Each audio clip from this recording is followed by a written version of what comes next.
Qaulan sakila ini diwariskan kepada para ulama. Para ulama diwariskan lagi pada para ulama, maka para ulama itu memiliki apa? Qaulan sakila. Salah satunya adalah Imam Hasan Basri. Apakah kita bisa memiliki qaulan sakila? Bisa. Kuncinya itu amalkan, ya. Amalkan ilmu yang kita dapatkan sebelum kita memerintahkan orang lain untuk mengamalkan. Kita dulu yang mengamalkan. Assalamualaikum warahmatullahi wabarakatuh. Bismillah. Walhamdulillah. Wassalatu wassalamu ala Rasulillah Muhammad bin Abdillah wa ala alihi wa sahbihi wa mawala. Qala ta'ala wa dzakir fa inna dzikra tanfa'ul mu'minin. Yang saya hormati dan saya muliakan segenap hadirin jamaah Masjid Miftahuddin, wabil khusus Ketua Dewan Kemakmuran Masjid beserta seluruh jajaran pengurusnya, para orang tua, para tokoh, para sesepuh, bapak-bapak, dan segenap kaum remaja yang mohon maaf tidak bisa disebutkan satu persatu namanya, namun tidak mengurangi rasa hormat dan takzim saya kepada beliau-beliau semua.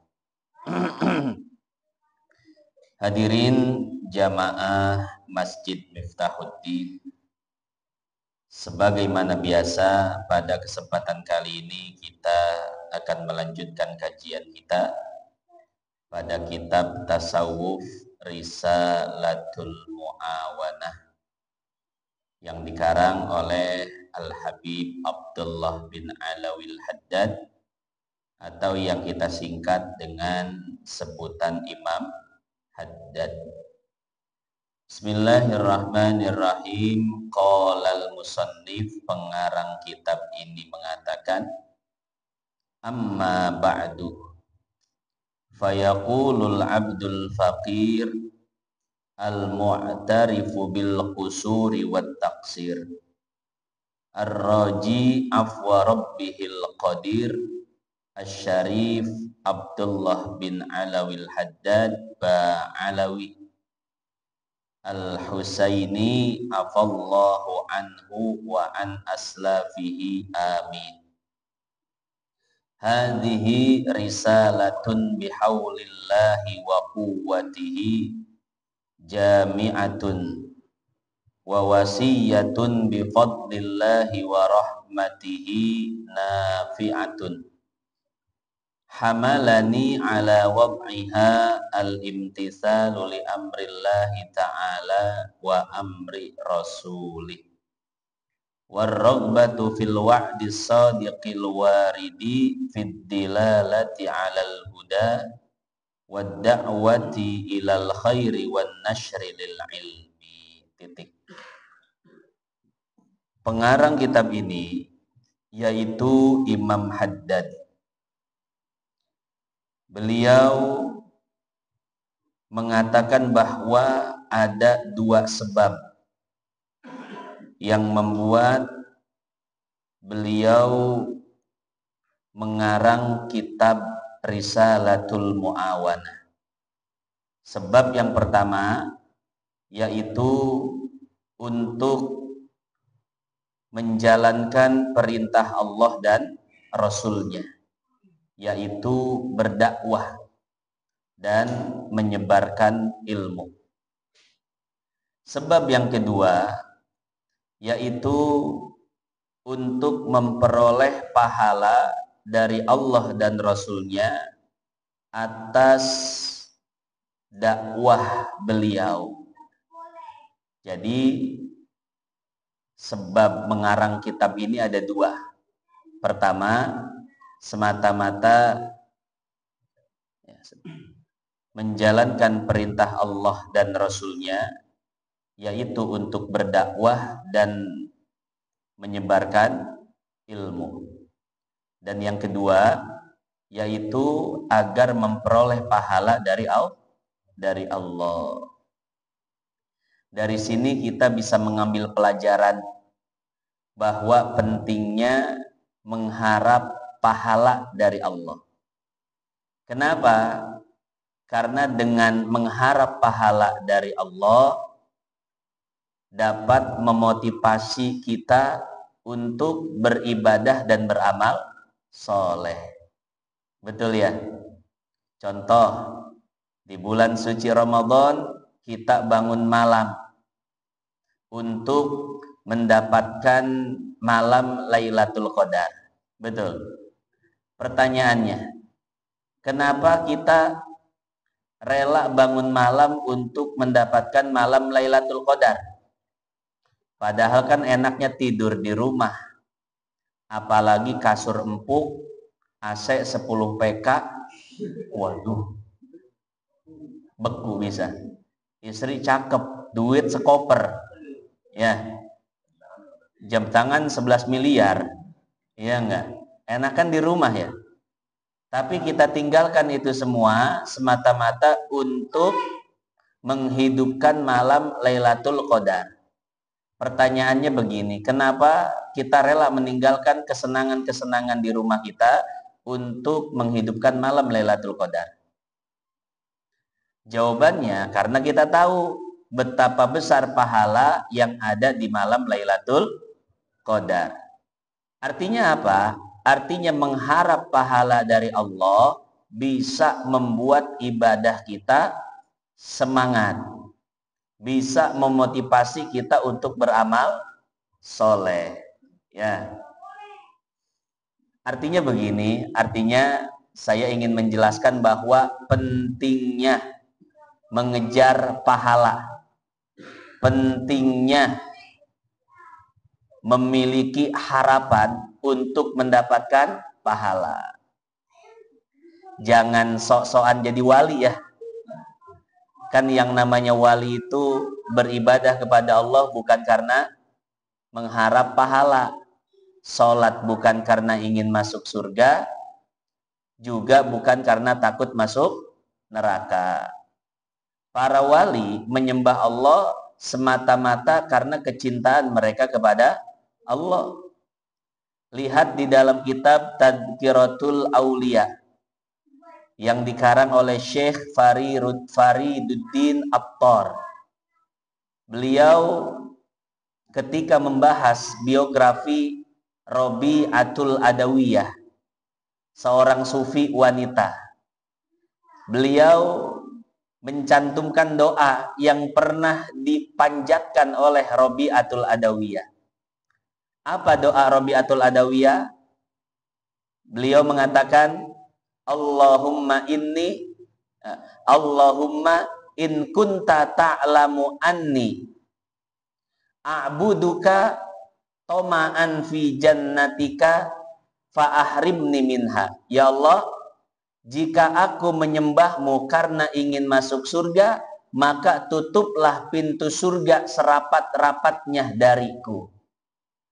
Wa in kunta ta'lamu anni a'buduka khaufan min narika fa'arsilni fiha. Dan jika aku menyembahmu karena takut masuk neraka, maka bukalah pintu neraka selebar-lebarnya untukku, masukkan aku ke dalamnya. Ana a'buduka li'annaka tastahiqu an tu'bad. Ya Allah, engkau tahu, aku menyembahmu karena memang engkau adalah wujud yang pantas untuk disembah. Jadi para wali seperti Rabi'atul Adawiyah, mereka menyembah Allah bukan karena ingin masuk surga, bukan karena ingin dapat pahala, bukan karena takut dosa, bukan karena takut neraka. Tapi mereka menyembah Allah semata-mata karena cinta kepada Allah. Makanya Syekh Abdullah Syarqawi di dalam syarah Al-Hikam mengatakan bahwa tingkat ikhlas Rabi'atul Adawiyah adalah ikhlasul muhibbin, yaitu ikhlasnya orang-orang yang sudah terlanjur cinta kepada Allah sehingga beribadah tidak mengharapkan balasan apapun dari Allah. Kira-kira pertanyaannya, kita bisa nggak kayak gitu? Ya, mudah-mudahan ya. Punya motivasi ke sana boleh, tapi ngaku-ngaku jangan, begitu maksud saya ya. Punya motivasi ke sana boleh, meningkatkan kualitas ikhlas dari ikhlasul ibad menjadi ikhlasul muhibbin, menjadi ikhlasul arifin. Ada cita-cita ke sana, bagus. Ada usaha ke arah sana, bagus. Memperbaiki spiritual, memperbaiki batiniah, ruhaniyah kita, bagus. Tapi mengaku-ngaku jangan. Ya. Makanya ibadah kita, kalau kita ditanya nih, untuk apa sholat? Ya udah jujur aja, pengen masuk surga. Kenapa tidak mau maksiat? Takut masuk neraka. Jujur aja. Ya. Atau kalaupun itu bukan kejujuran kita, paling tidak kita menyembunyikan hal keadaan kita yang sesungguhnya. Contohnya Imam Haddad. Imam Haddad ketika mengarang kitab ini, beliau mengatakan apa?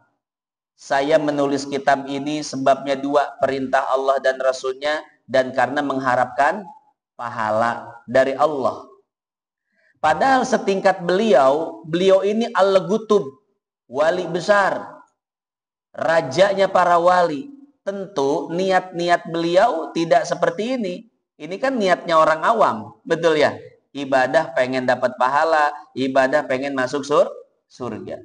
Artinya gini, yang saya tangkap dari kalam beliau itu, beliau sedang menyembunyikan halnya, sedang menyembunyikan ketakwaannya, menyembunyikan hakikat dirinya.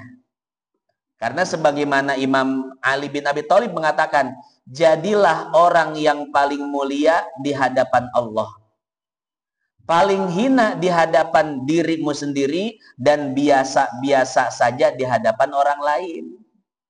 Artinya kalau di hadapan orang mah biasa-biasa aja. Ya, jangan sebaliknya, di depan orang kita tampil luar biasa, tapi ternyata di hadapan Allah nggak ada harganya, biasa-biasa aja. Ya. Makanya Imam Haddad seolah-olah mengajarkan kepada kita, depan orang, depan manusia, ya biasa-biasa aja. Ditanya kenapa ibadah, pengen masuk surga. Kenapa nggak mau maksiat, takut masuk neraka. Biasa-biasa aja. Ya, walaupun mungkin hakikatnya kenapa engkau beribadah, karena semata-mata kecintaanku pada Allah. Itu hakikatnya, sudah sembunyikan itu. Kenapa engkau beribadah kepada Allah? Karena aku memang hamba yang wajib untuk menyembah Tuhanku. Dialah Tuhan satu-satunya yang berhak untuk disembah. Walaupun hakikat kita menyembah Allah seperti itu misalkan, tapi sebisa mungkin sembunyikan. Ya. Ingat perkataan Sayyidina Ali bin Abi Thalib tadi. Jadilah orang yang paling mulia di hadapan Allah, paling buruk di hadapan dirimu sendiri. Jadi kita memandang diri kita ini buruk, dan biasa-biasalah di hadapan orang lain. Begitu ya? Insya Allah bisa dipahami, Pak. Ini hakikatut tasawuf. Hakikat tasawuf itu seperti ini, ya. Jadi berusaha menjadi yang paling mulia di sisi Allah, dan berusaha menjadi yang paling buruk di pandangan diri sendiri. Sementara di hadapan orang biasa-biasa aja. Ya. Nah, kita kembali ke kitab ini. Jadi alasan beliau mengarang kitab Risalatul Mu'awanah dua. Saya ulangi lagi, alasannya dua. Pertama, menjalankan perintah Allah dan Rasulnya, yaitu untuk berdakwah, menyebarkan ilmu lewat tulisan-tulisan beliau. Yang kedua, semata-mata mengharap pahala dari Allah. Kita lanjutkan. Qala Allahu Ta'ala. Kemudian Imam Haddad mencantumkan 4 ayat dan 7 hadis. Ini kalau dibaca semuanya,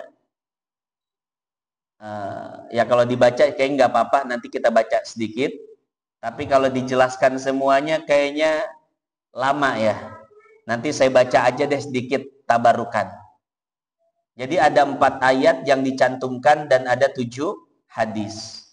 Qala Allah Ta'ala, Allah Subhanahu wa Ta'ala berfirman, wal takum minkum ummatun yad'una ilal khairi wa ya'muruna bil ma'ruf wa yanhauna 'anil munkari wa ulaika humul muflihun. Quran surat Ali Imran ayat 104. Al-Imran apa Ali Imran? Yang betul Ali, bukan Al ya. Ali Imran. Ali keluarga, Imran nama orang. Wa qala Allah Ta'ala, di dalam ayat lain Allah Subhanahu wa Ta'ala berfirman, ud'u ila sabili rabbika bil hikmati wal mau'izatil hasanah, sampai akhir ayat. Quran surat An-Nahl ayat 125. Yang ketiga, wa qala ta'ala wa id akhadallahu mitsaqal ladzina utul kitab latubayyinunnahu lin-nasi wa la taktumunah. Al-ayah. Quran surat Ali Imran ayat 187. Wa qala ta'ala li nabiyhi qul hadhihi sabili ad'u ila Allahi ala basiratin ana wa manittaba'ani. Quran surat Yusuf ayat 108. Jadi ada 4 ayat yang dicantumkan oleh Imam Haddad dan ada 7 hadis yang lainnya. Kesimpulannya begini hadirin jamaah yang dimuliakan Allah. 4 ayat dan 7 hadis yang dicantumkan oleh Imam Haddad itu menjelaskan tentang keutamaan berdakwah dan mengajar. Ya. Andai orang-orang tahu keutamaan berdakwah dan mengajar, maka pasti orang-orang akan berebut untuk berdakwah dan berebut untuk mengajar karena saking besar pahalanya. Hadirin jamaah yang dimuliakan Allah, namun yang ingin saya sampaikan bukan hal tersebut. Yang ingin saya sampaikan adalah betapa penting mengetahui prosedur dakwah. Biasanya orang-orang berdakwah kepada orang, tapi lupa berdakwah kepada diri sendiri. Artinya apa? Belum mengamalkan, tapi sudah memerintahkan. Lalu apa yang terjadi? Sesuatu yang belum diamalkan tapi sudah diperintahkan, maka sesuatu itu tidak akan bermanfaat.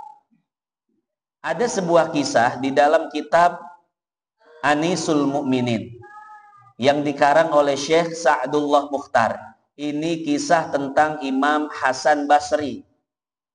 Jadi Imam Hasan Basri itu satu ketika didatangi oleh beberapa budak. Jadi di zaman dulu, di zaman Rasul, zaman sahabat, tabi'in, tabi'ut tabi'in, manusia masih terbagi menjadi 2 kasta. Ada kasta merdeka dan ada kasta hamba sahaya. Jadi kasta hamba sahaya ini kasihan, posisinya seperti barang atau binatang, bisa diperjualbelikan. Jadi manusia dia, tapi bisa diperjualbelikan. Itulah budak, Pak. Makanya para budak itu ingin sekali memperoleh status merdeka. Nah, satu ketika ada beberapa budak datang kepada Imam Hasan Basri. Mereka mengatakan bahwa mereka meminta kepada Imam Hasan Basri agar Imam Hasan Basri berkhutbah Jumat di tempat mereka. Dan mereka memberikan materi pesanan. Wahai Imam, jika engkau berkhutbah di tempat kami, maka jelaskanlah keutamaan memerdekakan seorang budak. Tujuannya apa? Tujuannya agar mereka dimerdekakan oleh tuan-tuan mereka. Itulah tujuan para budak datang kepada Imam Hasan Basri, mengundang beliau untuk khutbah Jumat di tempat mereka. Ya, jadi ada kepentingan pribadi ini, agar mereka para budak dibebaskan, dimerdekakan oleh tuan-tuan mereka. Akhirnya disanggupi oleh Imam Hasan Basri. Oh ya sudah, nanti aku akan berkhutbah di tempat kalian. Akhirnya Imam Hasan Basri pun khutbah Jumat di sana. Tapi beliau tidak membahas tentang keutamaan memerdekakan budak. Akhirnya para budak itu kecewa. Loh, kok materinya beda? Kita kan pesennya keutamaan memerdekakan seorang budak. Tapi Imam Hasan Basri malah membahas yang lain. Maka para budak pun kecewa. Akhirnya Imam Hasan Basri pulang. Kemudian diundang lagi di sana. Dengan harapan Imam Hasan Basri akan membahas pembahasan yang sudah dipesan oleh para budak. Tapi ternyata lagi-lagi Imam Hasan Basri tidak membahasnya. Diundang Jumat ketiga, Jumat keempat, Jumat kelima, Imam Hasan Basri tidak pernah membahas sedikit pun tentang masalah tersebut. Nah, satu ketika para budak sudah berputus asa, paling Imam Hasan Basri ngebahas yang lain lagi. Tiba-tiba Imam Hasan Basri membahas keutamaan membebaskan seorang budak. Setelah beliau khutbah Jumat, maka para bangsawan, para tuan, para sayyid yang memiliki budak, mereka langsung memerdekakan para budaknya. Maka seketika itu, hari Jumat itu adalah hari kebebasan para budak. Karena setelah mendengarkan khutbah dari Imam Hasan Basri, tidaklah setiap orang yang memiliki budak, maka mereka langsung memerdekakan budaknya. Karena Imam Hasan Basri itu, Pak, punya qaulan tsaqila. Punya ucapan yang kalau didengar oleh orang, maka akan langsung masuk ke relung hatinya. Langsung menggetarkan jiwanya. Nah, jadi orang-orang ketika itu langsung termotivasi oleh perkataan Imam Hasan Basri. Maka dibebaskan para budak ketika itu. Maka para budak pun bersorak-sorai karena mereka telah memperoleh status kemerdekaan. Nah, beberapa waktu kemudian para budak yang sudah dibebaskan, yang dulu pernah datang ke rumah Imam Hasan Basri, mereka datang lagi. Untuk apa? Pertama, untuk berterima kasih. Yang kedua, untuk protes. Kenapa? Karena Imam Hasan Basri baru sekarang membahas pembahasan itu. Wahai Imam, andai engkau membahas pembahasan ini dari dulu, mungkin kami sudah bebas dari dulu. Mengapa engkau tidak membahasnya dari dulu? Kata Imam Hasan Basri apa? Wahai fulan, dulu ketika kalian datang kepadaku dan memintaku membahas hal tersebut, aku belum memiliki budak. Lalu aku menabung terlebih dahulu. Setelah aku menabung, uangku cukup membeli budak, aku beli. Setelah beli, aku merdekakan. Ya. Nah, setelah aku memerdekakan seorang budak, baru aku berani membahas keutamaan memerdekakan seorang budak. Artinya apa? Imam Hasan Basri itu sebelum berdakwah kepada orang, dia berdakwah kepada dirinya sendiri. Sebelum memerintahkan orang untuk mengamalkan sebuah amalan, dia amalkan sendiri. Makanya ucapannya itu bermanfaat. Ucapannya itu didengar orang. Ya. Allah Subhanahu wa taala berfirman, "Inna sanulqi 'alaika qaulan tsaqila." Kami akan memberikan padamu qaulan tsaqila, ucapan yang berbobot. Makanya Nabi Muhammad SAW ucapannya itu sangat didengar oleh para sahabat. Bukan cuma para sahabat, Bahkan orang-orang kafir pun ketika mendengar ucapan beliau percaya. Ya. Nah, qaulan sakila ini diwariskan kepada para ulama. Para ulama diwariskan lagi pada para ulama, maka para ulama itu memiliki apa? Qaulan sakila. Salah satunya adalah Imam Hasan Basri. Apakah kita bisa memiliki qaulan sakila? Bisa. Kuncinya itu amalkan, ya. Amalkan ilmu yang kita dapatkan sebelum kita memerintahkan orang lain untuk mengamalkan. Kita dulu yang mengamalkan. Jangan lupa dakwah kepada diri sendiri sebelum kita berdakwah kepada orang lain. Mbah Hamid Pasuruan. Ini saya sudah cerita beberapa kali ya. Ada seorang ibu datang kepada Mbah Hamid. Mbah, tolong nasihati anak saya agar tidak makan gula lagi. Kenapa? Karena anak saya doyan banget makan gula. Sementara kan gula nggak sehat ya. Diabetes, bisa cuci darah karena gula dan lain sebagainya.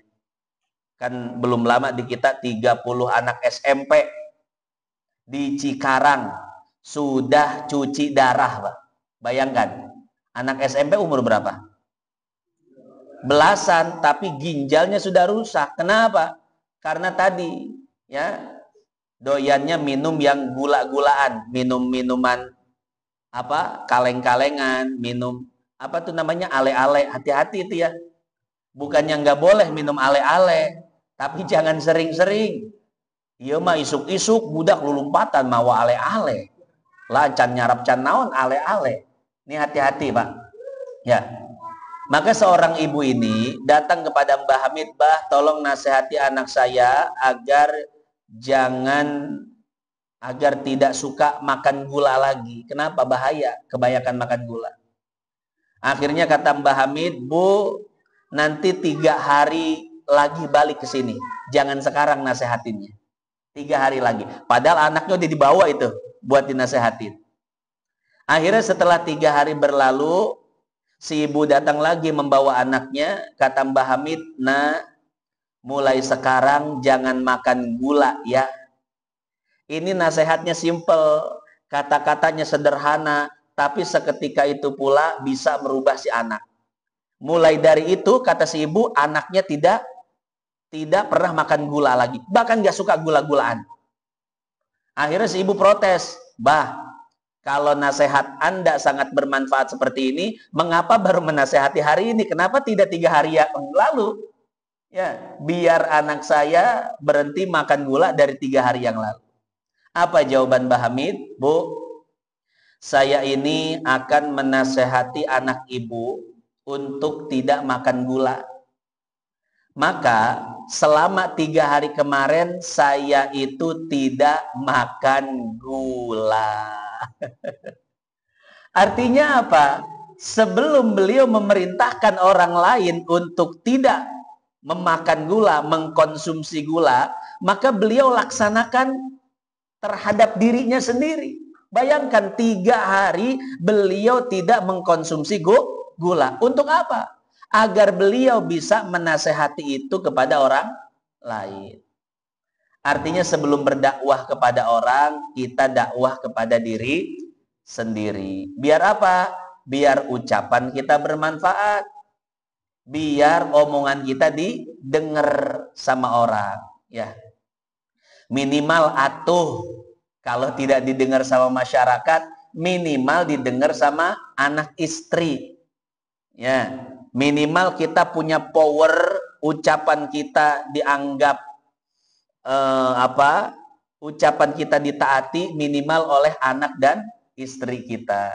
Ya. Bapak susah nggak ngajak anak buat sholat ke masjid? Susah. Kenapa? Karena anaknya bilang, Bapak aja nggak pernah ke masjid tuh. Ya, coba kalau Bapak sering ke masjid, di rumah sering sholat sunnah, itu Bapak ngajak anak, nah ayo kita sholat, nah ayo kita ke masjid, anak pasti nurut Pak. Kenapa? Karena anak juga punya mata, anak punya telinga, menilai. Ya, oh ayah saya rajin sholatnya, dia mengajak, maka saya ikut. Ya, seperti itu. Jadi sebelum kita memerintahkan kepada anak kita, kita laksanakan terlebih dahulu apa yang ingin kita perintahkan kepada anak kita. Kita nyuruh anak kita buat ngaji susah apa gampang, Bang? Susah. Anak bilang, "Het, Bapak kita bisa ngaji," cina gitu.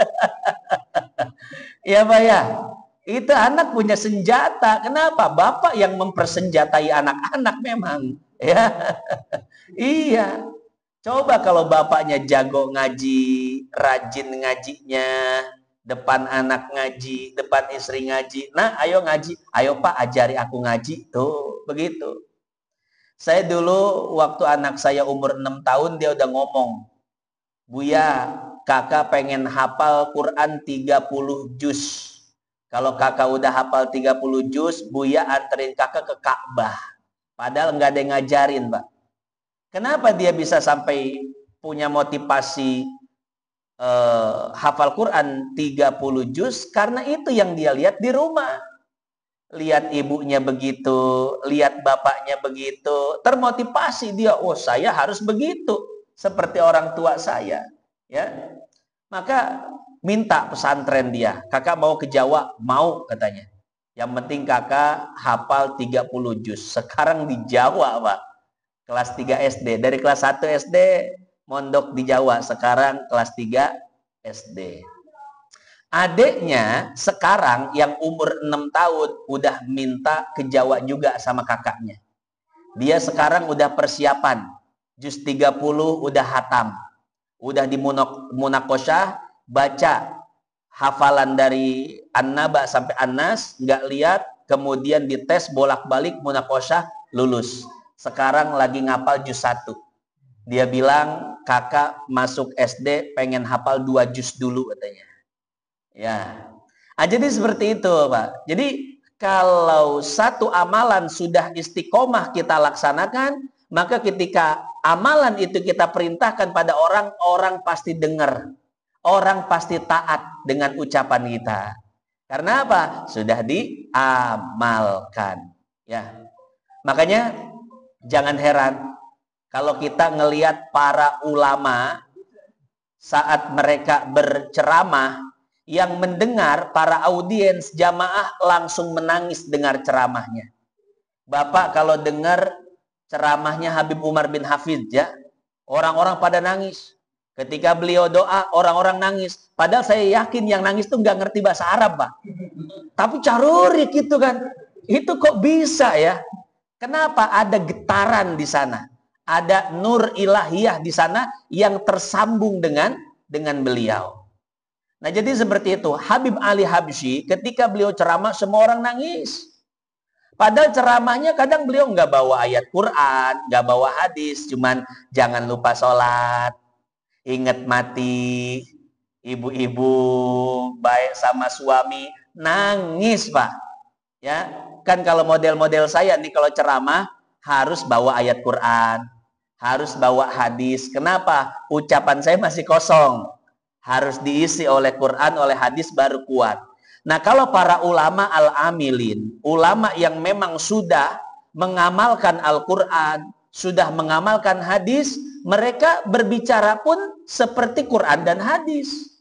Tidak perlu mengutip ayat, tidak perlu mengutip hadis, ucapan mereka sudah menjadi qaulan sakila. Ucapan yang berbobot yang bisa didengar oleh jiwa seseorang. Bahkan Al-Habib Abdullah bin Umar Syatiri, beliau ketika mau ceramah, belum ngomong, baru berdiri, orang ngelihat beliau udah nangis, Pak. Udah ingat akhirat. Ya, itu luar biasa. Tentu ini karena tingkat ketakwaan yang sangat luar biasa. Sudah mengamalkan Al-Quran, mengamalkan hadis-hadis Nabi. Bukan cuma zohir saja yang diamalkan. Bukan cuma jenggot saja yang panjang. Ya, bukan cuma yang katanya ini sunnah itu sunnah, bukan. Tapi sunnah Nabi zohirnya, batinnya, tawaduknya, rendah hatinya, akhlaknya, dan lain sebagainya. Diamalkan zohir batinnya. Jadi Bapak kalau sudah mengamalkan Quran zahir batin, hadis zahir batin, maka ucapan pun akan apa? Bermanfaat buat orang. Ya. Nah, jadi seperti itu. Maka ketika ucapan kita tidak bisa merubah orang, ucapan kita tidak manfaat buat orang, ini tanda tanya besar buat kita. Ya, apakah kita sudah mengamalkan Quran? Apakah kita sudah mengamalkan hadis atau belum? Kalau belum, berarti itu sebabnya. Orang semakin ngasih nasihat, semakin banyak musuh. Ya, orang semakin ngasih nasihat, semakin banyak konflik. Kan ini tanda tanya besar, Pak. Ya, jadi seperti itu. Maka saya sering bilang sama orang-orang, jangan sering-sering ngasih nasihat sama orang. Tapi sering-sering mengamalkan nasihat untuk diri sendiri. Ya, dan jadi seperti itu. Ada satu DKM masjid, Pak, ekstrim banget. Kalau nyuruh jamaah buat sholat itu. Ya, kalau di speaker dan di pengumuman-pengumuman nggak sholat mati dan lain sebagainya, neraka dan lain sebagainya. Ekstrim banget. Tujuannya bagus untuk apa? Agar orang-orang hadir sholat jamaah di masjid, biar masjid rame, biar masjid makmur. Saya bilang sama DKM tersebut, Pak DKM, jangan dulu ngajak orang, ajak dulu keluarga Pak DKM. Anak, istri, cucu, mantu, ayo ramaikan masjid. Kalau Pak DKM bisa memberikan contoh itu, orang nggak usah disuruh datang ke masjid Pak DKM. Kenapa? Karena orang ngelihat, oh Pak DKM keluarganya diajak ke masjid semua. Ya, maka ketika dia mengajak orang-orang warga ke masjid, warga ya sudah ada contohnya, maka mereka akan langsung mendengarkan ucapan Pak DKM. Ya, karena itu yang saya lihat banyak orang itu terlalu bersemangat berdakwah, terlalu bersemangat meramaikan masjid, bersemangat untuk menghidupkan sunnah, tapi terlalu semangat sampai lupa untuk mengamalkan diri pribadi. Prosedurnya, amalkan saja dulu, dakwah kepada diri sendiri, baru dakwah kepada orang lain, baru memerintahkan orang lain untuk mengamalkannya. Saya kira itu lebih manfaat, Bah. Kita lihat tadi kisah Imam Hasan Basri dan Kiai Hamid. Masya Allah, luar biasa. Ucapan yang begitu sedikit, ucapan yang begitu sebel, tapi bisa merubah keadaan seseorang. Nah, ya, itu PR buat kita para pendakwah, para orang-orang yang ingin mengajak orang lain untuk menjadi baik. Itu bagus dakwah itu, cuman PR kita jangan sampai lupa berdakwah kepada diri sendiri sementara kita sibuk berdakwah kepada orang. Pembukaan Risalatul Mu'awanah itu cukup panjang ya. Kita lanjut dikit biar nanti 3 kali pembukaan sudah selesai. Wala yastati'u ahadun an yanfa'a khalqallahi bimisli da'watihim ilallahi ta'ala bita'rifihim ma yajibu lahu minat tauhidi wa ta'ah wa tadkirihim bi ayatihi wa alaih wa tabsyirihim bi rahmatihi wa tahdhirihim min sukhtihil waqi' bil muta'arridina lahu minal kafirina wal fasiqin. Titik. Saya kira sampai situ dulu pembahasan kita pada kesempatan kali ini. Mudah-mudahan yang sedikit ini bisa bermanfaat dan jadi tabungan kita di akhirat.